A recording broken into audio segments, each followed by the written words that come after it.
Today, when we think of warrior cats lore, we think of TigerClan. We think of ghostly ancestors walking in the stars and giving vague prophecies. But if you go back to the very first arc, the cats didn't just look to the stars. They looked to the past. Before the moonpool and the dark forest, there was a mythology that felt less like a ghost story and more like a religion. The great clans. LionClan, TigerClan, and LeopardClan.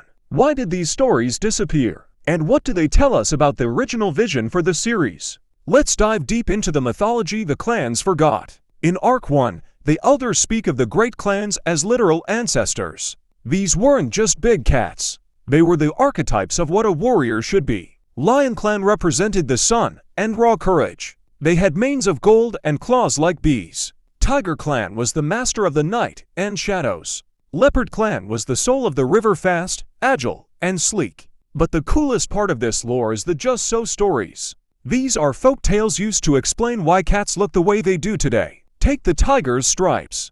The myth says a TigerClan ancestor was chased through the thickest part of the woods, and the shadows of the branches were burned onto their fur by the sun, marking them forever. Or LeopardClan, whose spots were said to be mud dapples from the river that never washed off. This gives Arc 1 a fairy tale quality. It implies that the forest isn't just a place where cats live, it's a place where magic happened. Here's a lore mystery that fans have debated for decades. Where is the great clan for WindClan? We have tigers, lions, and leopards. But there is no CheetahClan. There is no PumaClan. Why was WindClan left out of the ancient mythology? There are two ways to look at this. 1.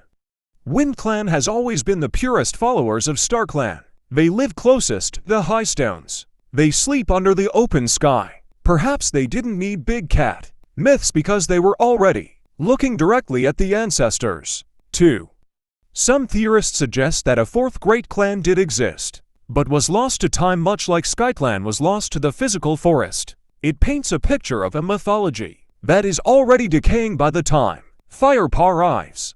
This mythology isn't just flavor text. It drives the plot of the first arc, when Tigerstar forms his new TigerClan by forcing RiverClan into an alliance. He isn't just picking a cool name. He is attempting a mythic restoration. Tigerstar didn't just want to lead ThunderClan. He wanted to become the myth. By building a hill of bones and calling himself the leader of TigerClan, he was claiming a divine right to rule that went back thousands of years. He was using the cat's own religion to justify his tyranny. To the forest cats, TigerClan wasn't just a group of rogues, it was a nightmare from the elders' stories coming to life. As the series moved to the lake, these stories faded.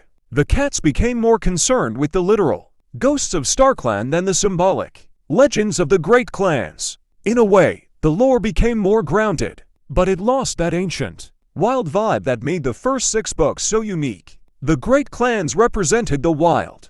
In warrior cats, the idea that even a small tabby has the heart of a lion. But what do you think? Was the great cat mythology better than the TigerClan lore we have now? And if WindClan had a great clan ancestor, what would you call it? Let me know your theories in the comments. Thanks for watching, and may TigerClan or LionClan light your path.